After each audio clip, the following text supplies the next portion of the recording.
Well, hi, I'm John Bushek, and I'm a book publisher. Oh, sorry. Should we say hi, John? Yes, you should.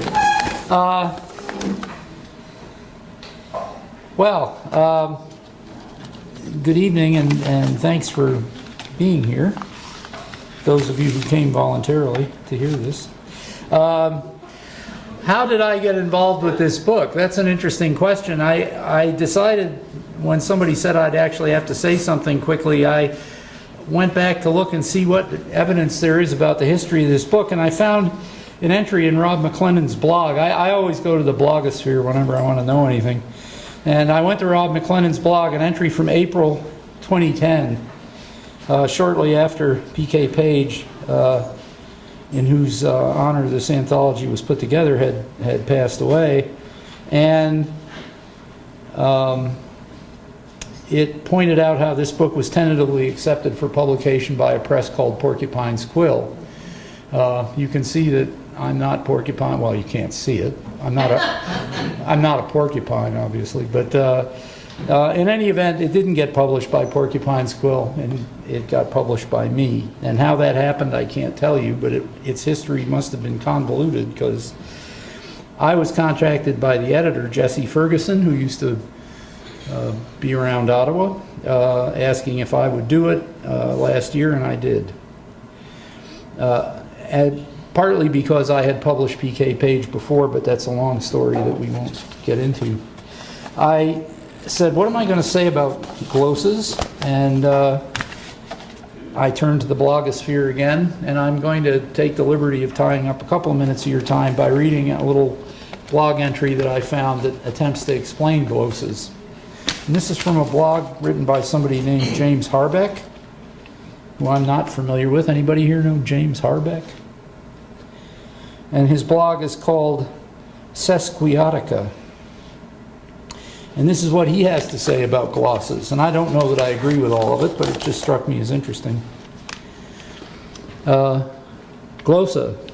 Poetry, the sort of serious poetry that serious poets who take poetry seriously take seriously, can sometimes seem to the uninitiated eye to be a sort of glossolalia, or perhaps Wernicke's aphasia. What are those words, and why are they in this order? Some sort of explanation is needed, a glossary and a gloss, a glose to keep the eyes from glazing and closing. Perhaps, ironically, the kind of poems that do this are, as a rule, oriented to the same sort of cozy in-group people who not only know what chapbooks are, but think they matter. People who bask in the glow of each other's mutual references. Do you know what a sutra and a shastra are? These are texts from the Sanskrit tradition. A sutra is a condensed bit of teaching, tightly organized, often like lecture notes. A shastra is a gloss, an explanation, an explication, unfolding of the tight sutra. There is a Western form of poetry that is a bit like this, except that instead of being a condensed text as a basis for an expanded one, it takes a bit of someone else's poem and treats it as though it were a text to be expanded on. In truth, it is more like jazz improvisations on someone else's theme. The opening quatrain, or double quatrain, taken from a fellow poet's work, are the nut of the matter, its raison d'etre. Yes, a line of the original. And the poem is built on it, 4 stanzas of 10 lines each. The last line of each stanza being a line of the original quatrain, and the 6th and 9th lines rhyming with it, is like the chocolate coating. Ah, a glossette. Well, in this case, a glosa. The glosa is such an uncommon form in poetry that Wikipedia knoweth it not, nor doth the Oxford English Dictionary. But many Canadian poets know it, thanks in large part to P.K. Page, who published a book, Hologram, a book of glosas. Page is to Canadian poetry rather as Alice Munro is to Canadian short fiction, except that Munro is still alive, the doyenne. If she happened to decide to put together a book of poems based on a Spanish form from the 14th and 15th centuries, well, everyone stood up and took notice, and quite a few of them in turn wrote glosas on her glosas. I first encountered a glosa from her book more than a decade ago when I was singing with the Toronto Mendelssohn Choir premiering a new work by the Canadian composer Derek Holman, The Invisible Reality. Even now, reading her Planet Earth on nearly every line, I can remember the angular phrases we sang. This word glosa has considerable phonesthetic connections. The opening GL has associations of shininess, gleam, glimmer, glow, glint, and the oral cavity, glottis, plus words, glossary, and a few other lexemes, all of which have some flavor of the swallowing gesture it suggests. The S in glosa adds to a sense of shininess and slickness, but the final unstressed vowel keeps it lighter, more delicate. The source of the word is the source of glossary and gloss, as in explanatory text. Then there's some Greek, which I can't read, meaning language, foreign word needing explanation, coming by way of Latin, glosa, which came to refer also to the explanation of the word. And how is a glosa to read? Well, that depends. It may be as clear as glass, or it may be a slog. The odds are not too bad that it will be precious and elusive and in-group form. Almost a glad handing and log rolling to situate the poet in the world of poetic discourse and among its assorted personae. Of course, it can be a bit more straightforward, and the development on the original theme may be less an explanation and more a wandering. And I think I'll stop there. So that, in short, is one person's take on what a glosa is. And I was lucky enough to be asked to publish this book, which is a collection of glosa written, presumably in part to remember P.K. Page, and I forget the actual number. 36 Canadian poets contributed to this, each one contributing a glosa or a variation on a glosa. And we have 1, 2, 3, 4, 5, 6 of the authors here tonight. And so I've taken up more time than I should have, but I just wanted to read that because I thought it was interesting. And so I'm going to turn people's attention then to Glenn Kletke. Kletke? Yes? Thanks. Who is number one on the list of readers.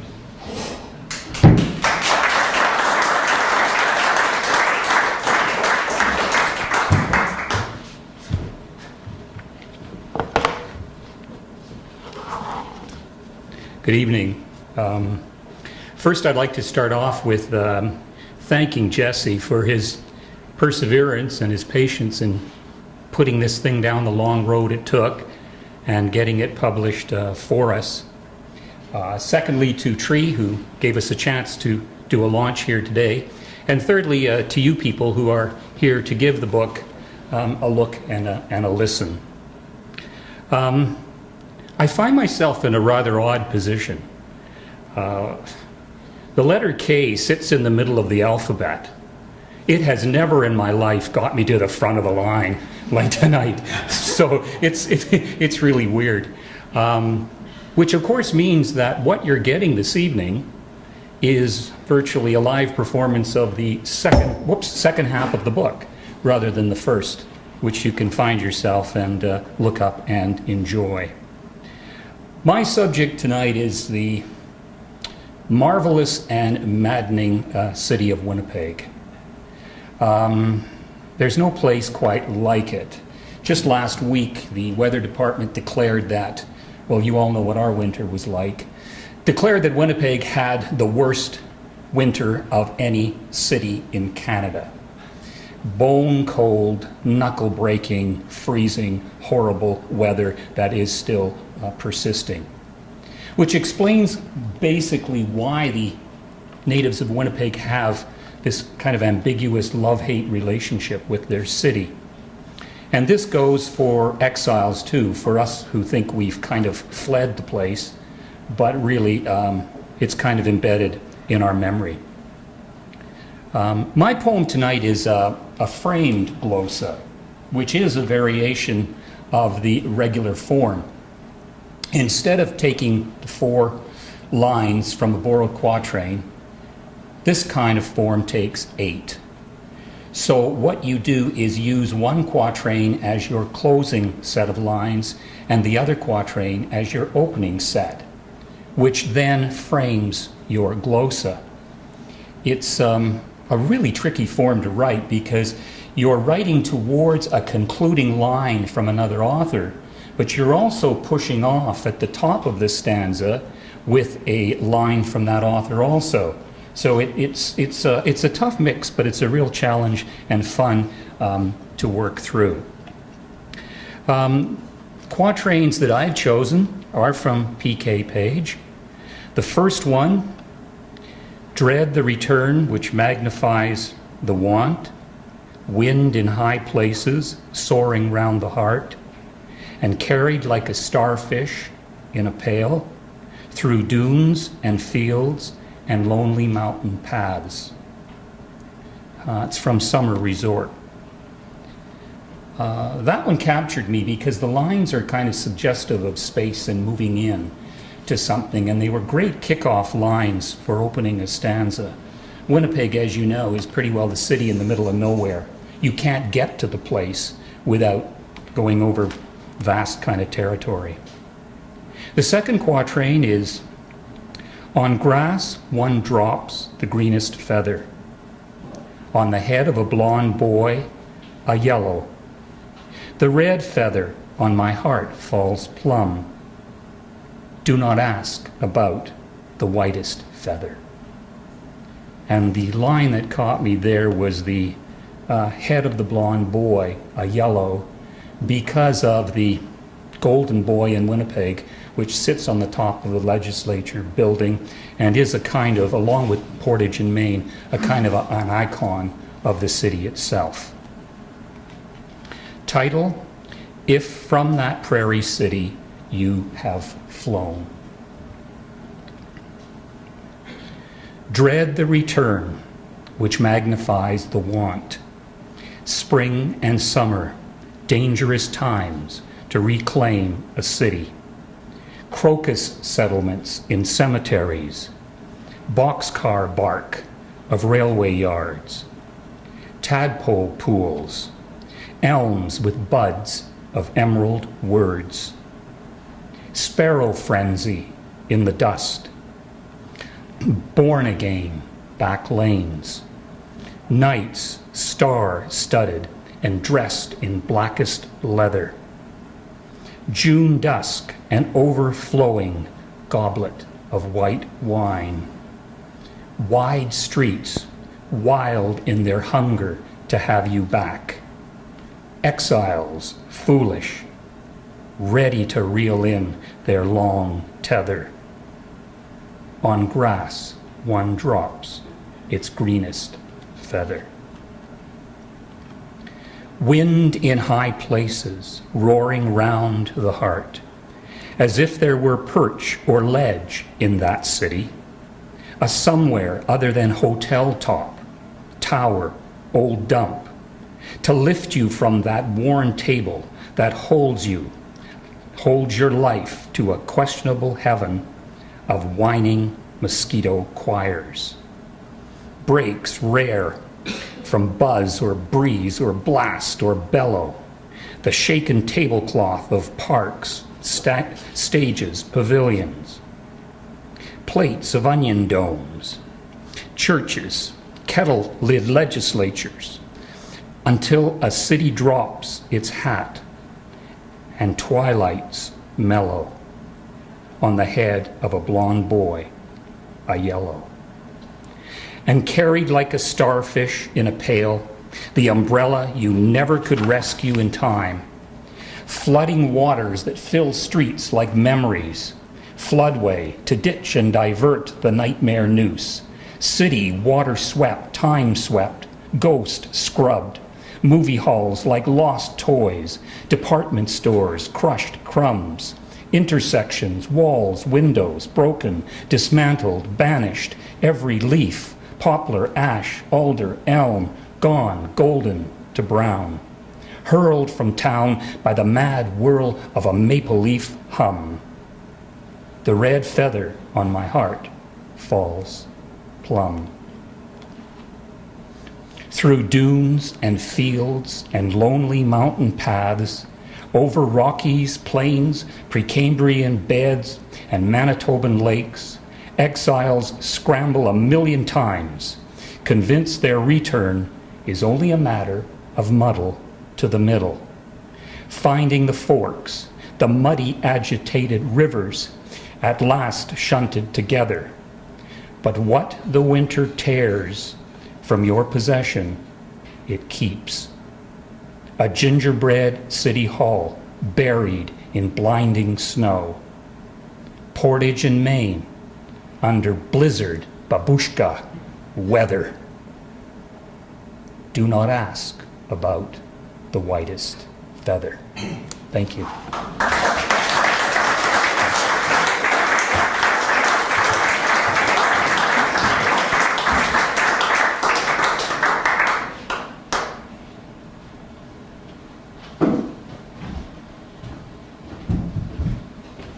Well, thank you, Glenn. That was lovely.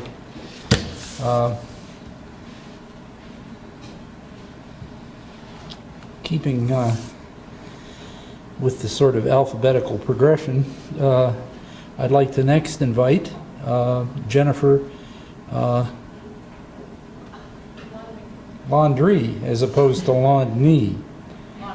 Laundrie. Thank you.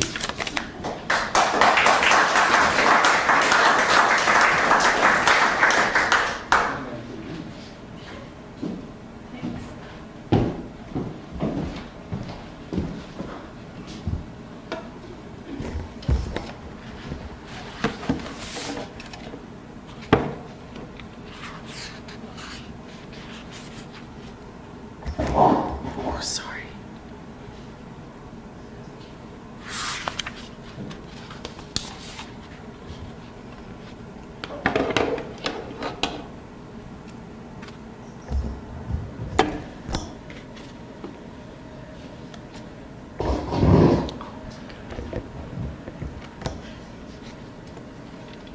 Vacant hymn.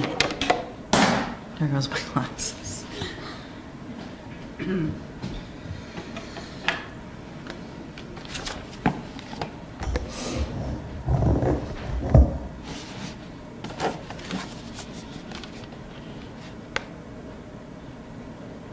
My shoes, I remember, were lost in the snowbank, as if planned never to walk again. And Sexton, flee on your donkey. At 45 Mercy Street, the asphalt aquarium of my innocence wobbled and became unhinged. They caught me running uphill on a one-way street, naked in a new pair of shoes, attempting to outrun mundane. I read the news in my pink housecoat. My mouth tasted like the morning after pill. My crotch has the blues. My hair is an auburn mess, twisting and turning inside my small clothes. Walking barefoot across the cake, 2 blind feet make dessert sweeter without you. I gorge myself on rosy toe buds. Rest in peace, PK. Just going to read 4 short poems. This last summer, I had the honor to score a contract with the Elizabeth Fry Society, and so I worked with some female inmates for about 5 months. And these are some of the ruminations that came out of that. It's called the Black Swan Song Series.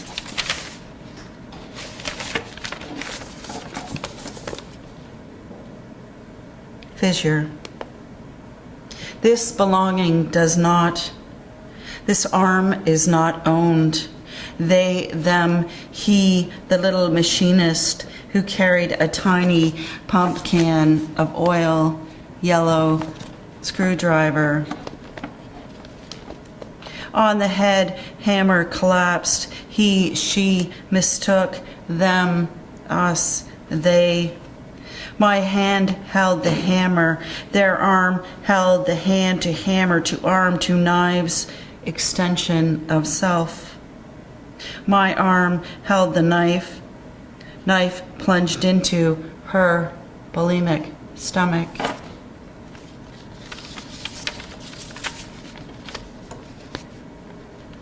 Dawn fix. She was their pistol, their drawer of pills, a want unmet, a knock on an unopened door. Blue whiskey rabbit over the shoulder, chase, burqa wire. Smoke hopped out the window for hours. She smoked.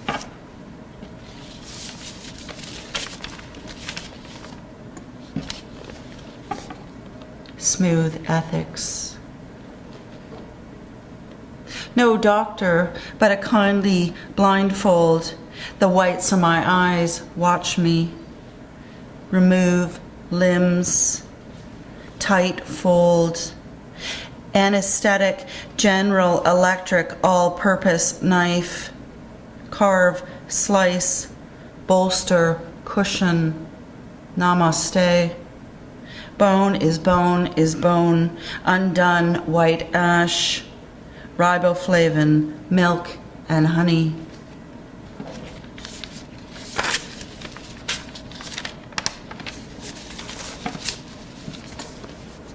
A snack before dying.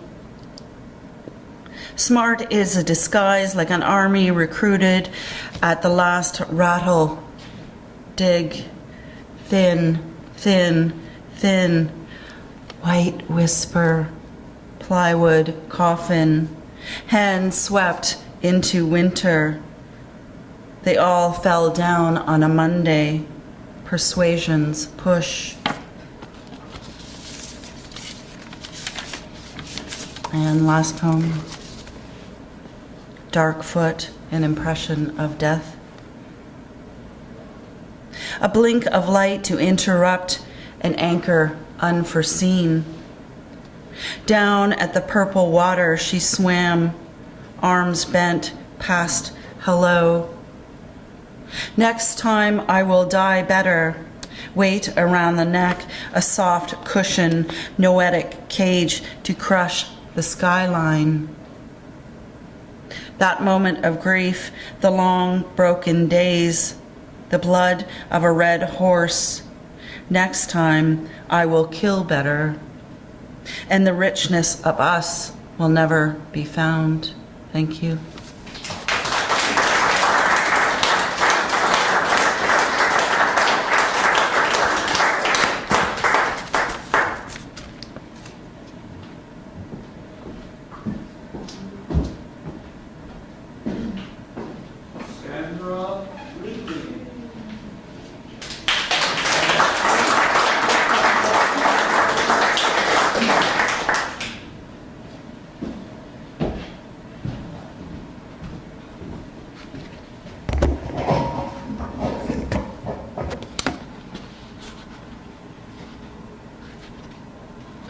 I'm going to read one by a writer who I think lives in Montreal, Gabe Foreman.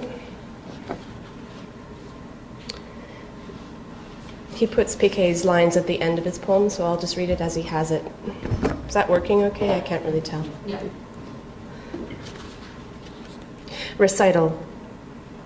Damselflies are bullseyes with wings. A brown bat cuts and practices murder in the crop dust night while I am asleep. A barn walks through the field asleep, its roof shingled with torn off wings. The woodlot coyote practices night after starry night. Felines stalk the yard at night. The adult mayfly never lies asleep. A demon sprouts rodent wings and practices. A sorceress greenhouse practices turning plates of glass to night. At the peak, a barred owl asleep unfolds its phantom wings. Night after starry night, while I'm asleep, unfolds its phantom wings and practices. So those last 4 lines came from This Heavy Craft.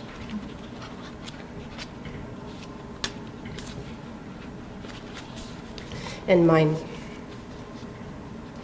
The taxidermist's wife. The 4 lines come from PK Page's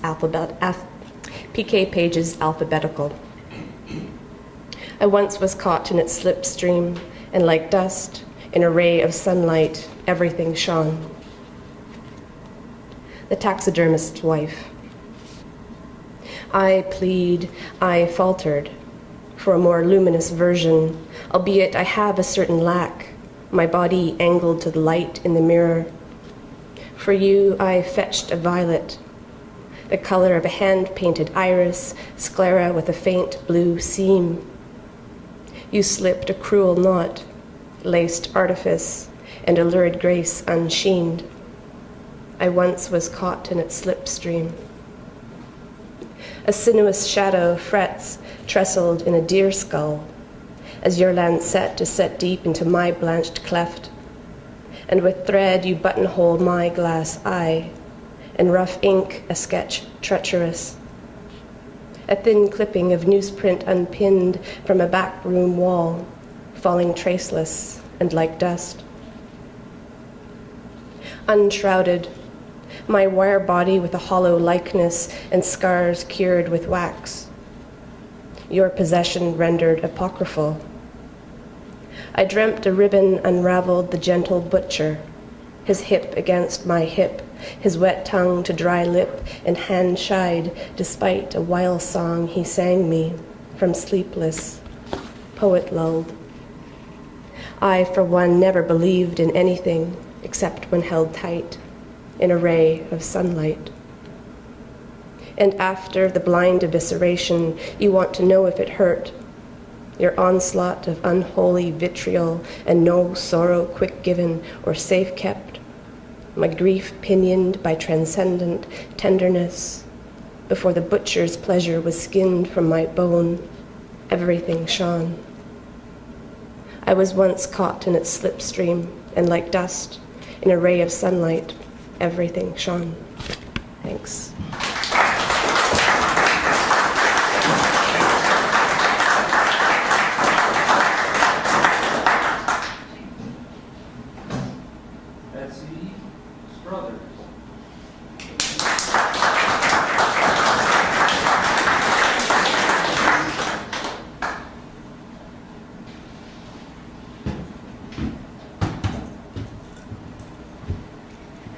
In 2002, there was a symposium in honor of PK Page held in Peterborough at Trent University, and it included her visual art, music based on her poems, especially on planet Earth, and various academic lectures on her work. And she came to it. It was wonderful. I think it was the last big public event she attended. And as part of the symposium, poets were invited to write a glosa in her honor, and this is the glosa I wrote for her and read to her, and it was a great honor to do that. The 4 lines are from her poem, The Flower and the Rock, and they are this. Sorry, the light is a bit odd here. She felt the flower of his pain beneath her hand, which cupped for it, and was soft and yearned as if all her blood had withdrawn to the stamping wrist, and her hand was wax, wanting the pain in it. Last days. She could have told him a million times and tried how it felt for her to watch him as she did, puttering in the garden, his peak hat tipped to one side, the red braces he wore, now he has forgotten what a belt is for, slipping off his shoulder as he bends. A man who knew the Latin names for herbs, dreaming in the garden, fingers on his fly. She slapped his arm to make him understand. She felt the flower of his pain beneath her hand, though he barely flinched, her touch that familiar to him and that light. She cried, and when he asked her what was wrong, his chapped lips trembling, she said she had been stung, a white lie, another in all the string she had to tell him to keep him whole and hers. Each day he wakened by her one more gift, though there were nights she thought of single beds he thrashed so, cried out in his sleep, disturbing her. And yet, to hug his wasted frame against her hip, which cupped for it and was soft and yearned as if erotic love were possible, was enough. Too soon she'd be sleeping on her own, the double bed half empty. She zipped him up and nagged him, knowing even as she did he had not forgotten. He really did not know why he must do that or this. He pouted, he pleaded. Miss, he called her, as if she were a teacher or a nurse, someone to look after him, look out for him. All her worry had crumpled her long fingers into fists. All her blood had withdrawn to the stamping wrist and the blue vein convulsing in her throat. She had to swallow screams she couldn't let out, what it meant to her to have him and yet have not. He stroked a parsley leaf and called it soap, knelt, scratched at patio stones to plant a spoon. Potato, he looked at her and said. She had to sit, her hand on her heart, her overflowing heart that skipped but still beat on. He sat beside her, took her hand to his and put it to his lips and bit, and her hand was wax, wanting the pain in it. Thank you.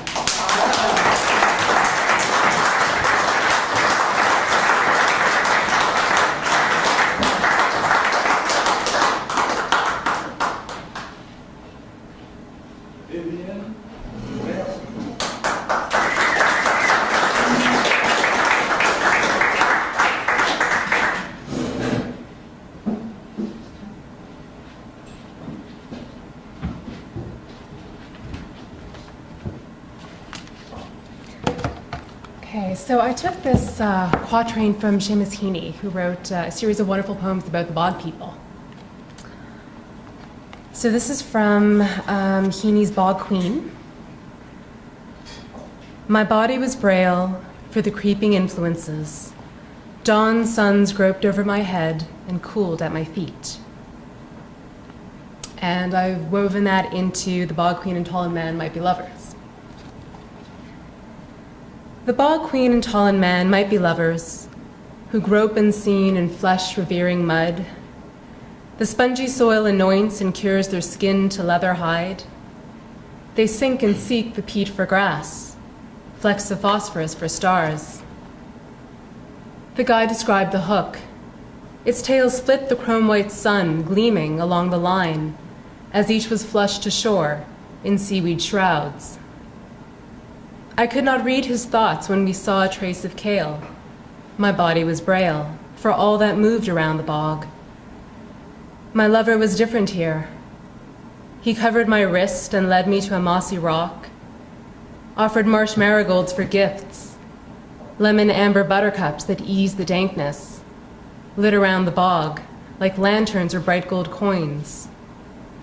There were nuances in the shadows. Lemmings ran like field mice. A dragonfly skimmed the surface of the bog, brushed by my knees. My pores opened, tiny entrances for the creeping influences. Against me he nuzzled my nose, words interspersed his familiar lips, a ring he brought forth. The bog livened with his voice. Behind the rock, mantis preyed on lover. Yellow warblers hurled their warm, lithe bodies, flew into the sun that shot off red spurts dead across the nimbus cloud, opaque and thick as lead. Dawn suns groped over my head and sunk beneath the bog. It claimed the rays, snatched them from the surface. The people of the tribe stood no chance here, strangled and cut and finally sunk like boulders. A reel of stories spilled onto the rocks like blood. Above the bog, revenge sounded the angry bleat of sheep become lupine. And when he pressed my thumb, desire vacated my body like an unclean spirit, beat and cooled at my feet. And I'm just going to read one more. This one is called Pulitzer, and I've been working on a series of poems that kind of speak to each other. So there's a lot of poems talking within poems and responding to one another, and a whole bunch of voices, I guess. So I'm going to read the poem and then the note that goes with it. Pulitzer. We were still kids that August afternoon, before I was your girlfriend, after you'd kissed me a sudden sucker punch kiss on the mouth. We hopped the subway to Saint Laurent, glided along the watery shimmer of cement, among the squeegee punks and tramps. You had this idea about winning a Pulitzer. Your dad's camera noose slacked around your neck, lens slid tight as a token, peripheries giving slip. All along the main, we flicked slim coins into cups, but never thought to offer a cool sip from our water bottle, between the clicks of tripped shutters and staccato conversation. At La Fontaine, we lay in an itch of parched grass, wondering if there was theft in aperture, each shutter snap snatching souls rattlesnake quick. And later in the lot behind the boarded up church, fumbling matches, your finch twitch hands, we lit the trash can altar, portraits bowing in the heat, the red-veined hemophiliac night bleeding souls and wet flames. A note. Dangerous this business of souls, soulmates the thorniest. She once shared her bedroom with a moth whose greatest desire was to self-immolate, his performance art and erotic suicide writhing against a light bulb. She became the lamp dimmer, extinguisher of light, rushing to snuff out each light source. Rituals nourish. It was some time before she found the husk, picked it up gingerly to bury. It came apart in her hands, dust and wings, her tears, salt for the blessing. I hear he visits still.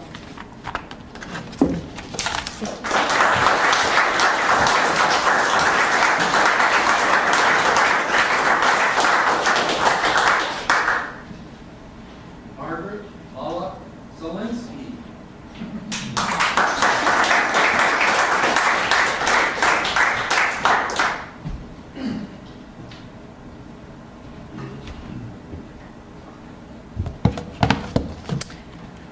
Well, thank you all for coming. It's great to have such a good turnout, and good to see you all. My glosa is from Robin Sarah, and her poem is called As a Storm-Locked Tree. Sun gilds the buildings, and moments of animal well-being may be all that's left to us, may well be, to be grateful for neutral days. And my glosa is called Glosa for Neutral Days. With what appetite you woke, arms open, ravenous, each day a feast you couldn't wait to begin. You knew you were destined for great fortune, not weddings or babies, dull business, maybe later. Now you were going to tilt the world, headlines and heraldings. Sun gilds the buildings on this late April afternoon as you watch children rush into the playground. Each year a new crop of toddlers, short drunken stumblers, eager for exploration, stagger through the sand, finding for the first time an ant, a worm, a dandelion. Each one needs examining. These moments of animal well-being, yours as you watch through the window, a surprise not expected when you were young, an aching for mountains, pinnacles, dazzling performances, tumultuous applause. Now you see how you can enjoy quiet hours of solitude, a book of poems by Paley, music, the humdrum teacups of domesticity may be all that's left to us, may well be contentment, the fruit of wisdom, peace of mind, not a settling for mediocrity. No more fighting for superiority, let it go. Cardinals are nesting in the cherry tree. Lilacs are breaking into bud. Life outweighs all. Enjoy the arrival of another spring. Be glad you are well. Relax in the sun's first faint rays. Be grateful for neutral days.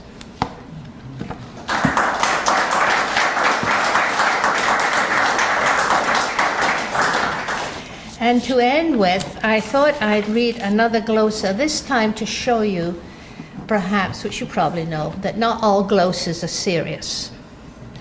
And this one is called Romantic Relations, and it's based on one of my favorite poets, Wisława Szymborska, her family album. And the 4 lines I chose were, "No one in my family has ever died of love. What happened, happened, but nothing myth-inspiring. Romeos of consumption, Juliets of diphtheria. Some have even achieved decrepitude." So that is the quatrain. I always wanted romantic relations, cousins fraught with passion, dying young of love. Each night I read steamy novels of rugged heroes who wooed wenches, raven-haired and beguiling. They met in the moonlight, tucked into her glove a note saying he'd love her forever, would lay down his life, and he did, for one night of bliss with her in his arms, the stars up above. No one in my family has ever died of love, I'm sorry to say. Uncle Albert died young, but he choked on a kipper. He was eating too fast, and so as children we were always warned to chew our food slowly and watch out for those insidious bones lurking with intent to kill us too. Great-grandpa had a heart attack of 40, striding home from the docks, dropped down in the street one evening in winter, was robbed of his boots and long underwear too as he lay dying. What happened, happened, but nothing myth-inspiring. At 20, my grandmother had a wild affair, falling unwisely for a charming rogue, who after only 3 months found he couldn't keep his promises he'd made, and exploration being in vogue, joined an expedition crossing the Gobi in a jeep. But Gran lived till 80 and died of anemia. Uncle George had an affair de coeur. The lady was married. It caused quite a stir, but they both lived till 90 and died of leukemia. Romeos of consumption, Juliets of diphtheria. There are none in my family. We are all such sensible, practical souls. Our Scottish Presbyterian blood, I suppose. Grim Grandma McGregor's house was as cold as the grave. From the pictures on her parlour walls, mud-splashed Highland cattle shivered in some wintry gale, glared icy-eyed, froze any passionate thoughts into lassitude. We grew fat on her stews, greasy and grey, on which scraps of ancient sheep floated, meals we prayed daily to be spared. Still, the family thrives, lives long, earns a good livelihood. Some have even achieved decrepitude.